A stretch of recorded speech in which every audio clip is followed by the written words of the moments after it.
first off, in the last couple of years, we have been doing a survey. So, at our events, I just tweeted it out. If you want to go to SK Porter on X, it's actually a concern survey for those in Illinois that they let us know what their concerns are, basically, and that's where a lot of the ideas come from. And the other thing is, it's really cool, is our board members, of course, have a lot of great ideas.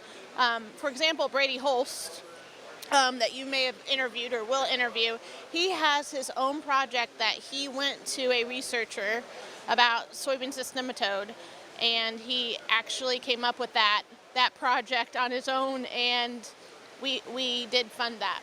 So it's interesting, but there's so many things across the state that could possibly be regional. May not be something that's an issue across the whole U.S., where we are able to fund that and help Illinois growers. What are some of those, other than what Brady had, what are some of the ones that are going to be funded for 25 and on? Well, there's 22. So that is the most that Illinois soybean has funded in 60 years. So there's a lot. So anything from, we have several soybean cyst nematode projects. We have 3 on red crown rot, because that is, obviously a big new thing in Illinois. A lot of different things, stem pest survey, as well as several projects to do with weeds, whether that be resistance or perhaps injury, early season wise. And then we also have a lot of conservation projects as well, and just general soybean production overall.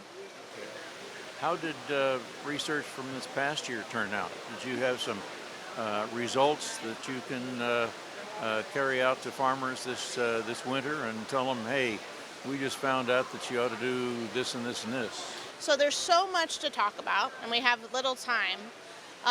You can go to fieldadvisor.org to go and read about every project, or if there's something specifically there that interests you. Or we're also having a brand new event. So it's Field Advisor Forum, and that's going to be on January 16th at Memorial Stadium in Champaign. And we've invited all the researchers that we've funded over the last several years.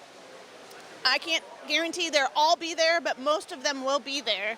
And they are specifically talking about each of the projects that we funded with these researchers there. Our keynote speaker is going to be Dr. Fred Bilo, and of course he'll be along with his sidekick, Dr. Connor Sybil. And one of their specific projects, for example, that they are going to be talking about is taking tissue testing to a whole new plant level.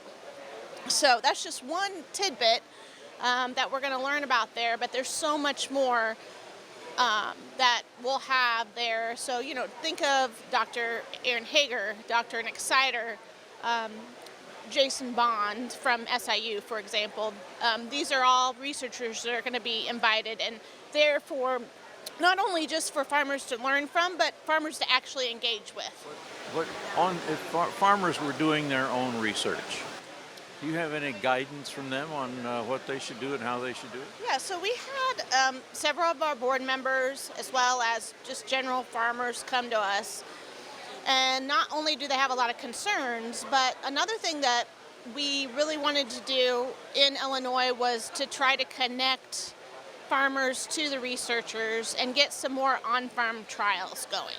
And so this is our first year for that. So we are currently looking for farmers to participate in this program. And our 2 main focuses are going to be sulfur. So, evaluating yields, if could be any kind of ROI, especially with early planted soybeans, since we really love that in Illinois, with sulfur. And so that is one thing a lot of farmers are doing before corn. But, can we get the yields and the profit that they're getting in Indiana in certain areas, for example? So we're going to look at that. The other thing is we are helping Dr. Nick Sider to find on-farm trial participants as well, and for his ISA-funded research. And so that is to look at what pests are actually out there in the field and at what times, discovering maybe new thresholds, as well as, is there really a need or a ROI for insecticides? And that could be also on seed treatments as well.